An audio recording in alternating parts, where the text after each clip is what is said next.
میرے ساتھ آج ایک عجیب واقعہ پیش آیا۔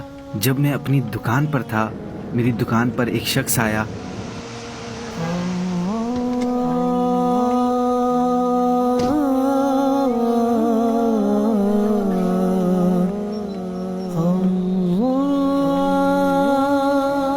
کچھ سامان نکلوایا اور سامان کے پیسے پوچھنے لگا۔ میں نے پیسے بتائے تو اس نے جیب سے پیسے نکالے اور گننے لگا۔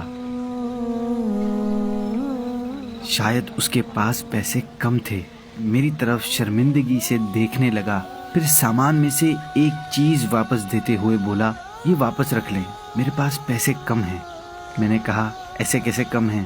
آپ اچھی طرح دیکھیں، دوسری جیب میں دیکھیں، شاید نکل آئیں۔ اس نے میری بات سن کر غیر یقینی کیفیت میں واپس جیب میں ہاتھ ڈالا تو ایک دم رک سا گیا۔ شاید جیب میں کچھ تھا۔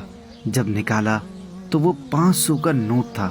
فوراً مجھے دیا اور خوشی خوشی سامان لے کر چلا گیا۔ اصل میں ہوا کچھ یوں کہ اس کی جیب میں پیسے واقعی ختم ہو گئے تھے۔ جب وہ پیسے گن رہا تھا تب اس کے برابر میں کھڑا شخص سمجھ گیا تھا کہ اس کے پاس پیسے ختم ہو گئے ہیں اور اب یہ ضرورت کا سامان واپس کروائے گا، اس لیے اس نے فوراً ایک 500 کا نوٹ نکال کر چپکے سے اس کی دوسری جیب میں ڈال دیا۔ میں نے یہ منظر دیکھ لیا تھا، اس لیے میں نے اسے دوبارہ چیک کرنے کو کہا۔ اس کے جانے کے بعد میں اس تیسرے شخص کو دیکھ کر مسکرانے لگا کہ کس طرح اس نے ایک غریب کی مدد کر دی اور اس کی عزت بھی برقرار رکھی۔ یہی پوشیدہ صدقہ کہلاتا ہے۔ حضرت سیدنا سالم بن جعد رحمت اللہ تعالی علیہ فرماتے ہیں، صدقہ برائی کے 70 درجے